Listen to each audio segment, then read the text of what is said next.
problema tong computer. Problema niya ay yan. Please enter setup to recover BIOS setting. Tutuloy lang natin F1.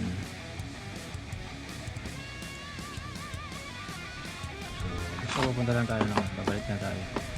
Ito yung babaguhin din. Exit. Save and change. Pero wala naman tayong sinig. Mare-reset lang natin.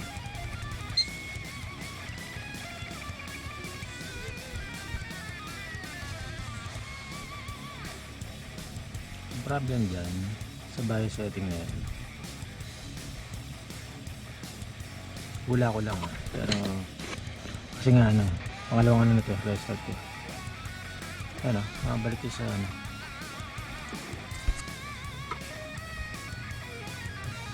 1/1/2009.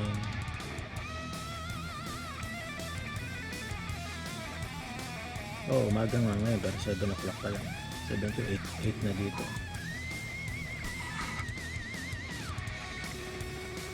1/1/2009. Kaya pagka nag-internet ka, kahit alin ka, wala YouTube, your clock is behind.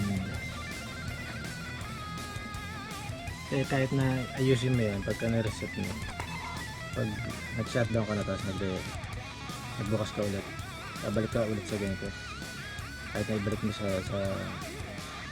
oras ngayon, sa date ngayon. Ang date ngayon ay September 18. Sa September 2020 na tayo ngayon, 2009 pa lang to, diba? So gagawin natin, shutdown na lang muna.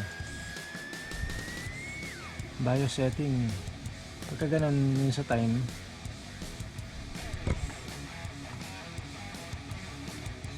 battery ang hula ko dyan. Ikutin na natin. Ikutin natin yung plug. Nag-discharge lang ako ng static.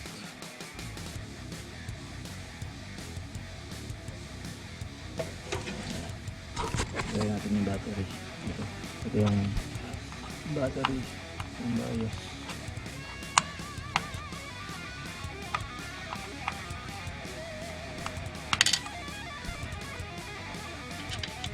Tignan natin itong battery.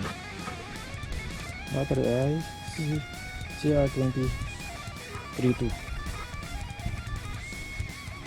Kaya ito, nakabit natin ito.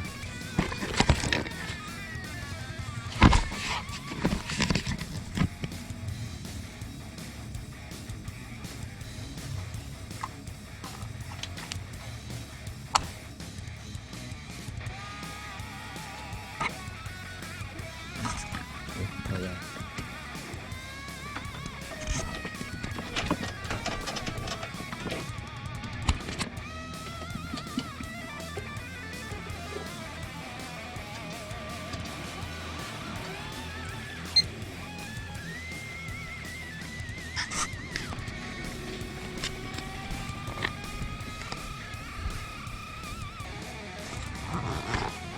Yun pa rin siya. Ito pa kasi natin nasa set. Ngayon naging 12 AM. Kaya na 8 AM. Okay.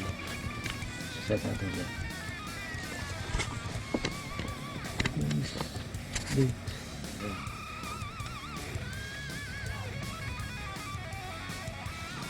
Okay, restart natin. Tingnan natin kung okay na siya.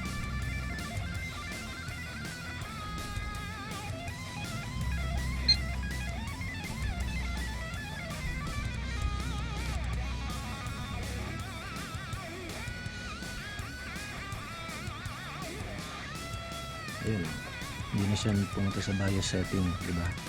Yung unang-una naka-BIOS setting pa kasi siya. Dahil nga bumabalik siya sa dating oras. Ayan okay, set. Diba? Tapos ano ng pointer ko, FF7 yan. Ayan, okay na, hindi na siya bumabalik sa una, diba?